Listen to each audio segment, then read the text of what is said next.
요즘 들어 부쩍 예전 같지 않다고 느끼시진 않으신가요? 잠을 자고 일어나도 몸이 개운하지 않고 조금만 움직여도 쉽게 피로해지며 피부는 푸석해지고 기억력도 예전 같지 않다고 느끼신 적은 없으신지요? 많은 어르신들이 이런 변화를 두고 나이가 드니까 어쩔 수 없지라고 넘기곤 하십니다. 하지만 이런 신호들이 단순한 노화가 아니라 몸속에서 조용히 진행되는 변화의 결과라면 이야기는 달라집니다. 이 상태를 그대로 두면 근육은 더 빠르게 줄어들고 면역력은 떨어지며 각종 만성질환의 위험도 함께 높아질 수 있습니다. 실제로 최근 연구들을 보면 노화 속도는 나이보다 생활 방식에 더 크게 좌우된다는 결과들이 반복해서 보고되고 있습니다. 특히 매일 먹는 음식이 노화 속도를 결정하는 핵심 요소 중 하나라는 사실은 이제 많은 전문가들이 공통적으로 이야기하는 부분입니다. 현장에서 어르신들을 만나보면 이런 말씀을 정말 자주 듣습니다. 건강식은 다 비슷한 거 아니에요? 이미 많이 늦은 거 아닌가요? 이런 생각이 드는 건 너무나 당연합니다. 수십 년 동안 유지해온 식습관을 바꾸는 일은 생각보다 훨씬 어렵고 잘못된 정보도 너무 많기 때문입니다.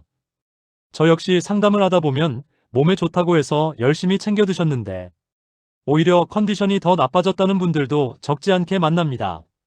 그래서 오늘은 막연한 건강식 이야기가 아니라 왜 항노화 식단이 필요한지 그리고 무엇을 어떻게 먹어야 하는지를 차분히 풀어보려 합니다. 70대 초반의 한 어르신 이야기를 하나 들려드리겠습니다. 이 어르신은 특별한 지병은 없었지만 몇 년 전부터 피로가 쉽게 쌓이고 감기에 자주 걸리기 시작했습니다. 피부는 눈에 띄게 건조해졌고 관절이 뻣뻣해져 외출하는 횟수도 점점 줄어들었습니다. 스스로 노화 때문이라고 생각하며 비타민 몇 가지와 홍삼을 챙겨 드셨지만 큰 변화는 없었습니다. 오히려 속이 더부룩하고 체중만 늘어나는 느낌을 받으셨다고 합니다. 그러다 식습관을 점검해보니 탄수화물 위주의 식사에 단백질과 채소 섭취가 턱없이 부족했고 가공식품과 단 음식이 생각보다 자주 식탁에 올라오고 있었습니다. 몸을 되살리기 위해 먹고 있다고 생각했던 음식들이 사실은 노화를 더 빠르게 밀어붙이고 있었던 셈입니다. 그렇다면 항노화의 진짜 핵심은 무엇일까요? 노화는 단순히 시간이 지나서 생기는 현상이 아닙니다. 몸속 세포가 손상되고 그 손상을 복구하는 힘이 점점 약해지면서 나타나는 결과입니다. 마치 오래된 집이 비바람을 맞으면서 여기저기 금이 가는데 수리할 재료와 인력이 부족해지는 것과 비슷합니다.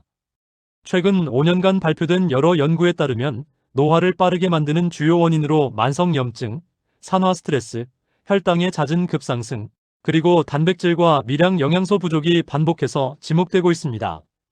이 모든 요소는 우리가 매일 무엇을 먹느냐와 깊이 연결되어 있습니다. 몸속 염증은 조용히 진행되며 근육과 혈관, 뇌 기능까지 서서히 약화시킵니다. 산화 스트레스는 마치 몸속에 녹이 슬게 만드는 것처럼 세포를 늙게 만듭니다. 이런 과정이 겹치면서 노화 속도는 점점 빨라집니다. 중요한 점은 항노화 식단이 특별한 약이나 비싼 보조제가 아니라는 사실입니다. 의외로 방법은 단순합니다. 몸이 스스로 회복할 수 있는 재료를 제때 공급해주는 것입니다. 단백질은 근육과 면역세포를 만드는 기본 재료입니다. 채소와 과일에 들어있는 항산화 성분은 세포를 보호하는 방패 역할을 합니다. 좋은 지방은 혈관과 뇌 기능을 지켜주는 윤활유와 같습니다.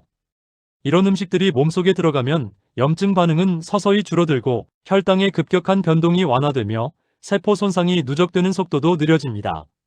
실제로 지중해식 식단이나 항염 식단을 꾸준히 유지한 고령자 그룹에서 노화 관련 지표가 개선되었다는 연구 결과도 꾸준히 보고되고 있습니다.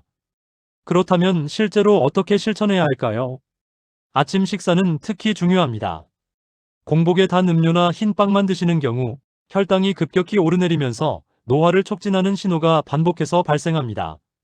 아침에는 달걀, 두부, 생선처럼 부담 없는 단백질과 함께 채소를 곁들이는 것이 좋습니다. 점심과 저녁에는 접시의 절반 이상을 채소로 채운다는 느낌으로 구성해 보시기 바랍니다. 색이 다양한 채소일수록 항산화 성분도 다양합니다. 밥은 흰쌀보다는 잡곡을 섞어 양을 조금 줄이는 것이 좋습니다. 간식으로는 과자나 빵 대신 견과류 한 줌이나 제철, 과일을 선택하는 것이 노화 속도를 늦추는 데 도움이 됩니다. 이때 과일도 한 번에 많이 드시기보다는 나누어 드시는 것이 중요합니다. 주의해야 할 점도 분명히 있습니다. 몸에 좋다고 해서 단백질을 과도하게 섭취하거나 특정 음식만 고집하는 것은 오히려 부담이 될 수 있습니다. 신장 질환이 있거나 특정 약을 복용 중인 분들은 반드시 주치의와 상담 후 식단을 조절하셔야 합니다. 또 기름진 음식이라도 식물성 좋은 지방과 튀긴 음식은 분명히 다릅니다. 같은 지방이라도 선택에 따라 결과는 크게 달라집니다. 앞서 이야기한 어르신은 식습관을 조정한 지 몇 달이 지나면서 변화를 느끼기 시작했습니다. 아침에 일어날 때 몸이 덜 무겁고 낮 동안의 피로가 줄어들었으며 외출이 다시 즐거워졌다고 합니다.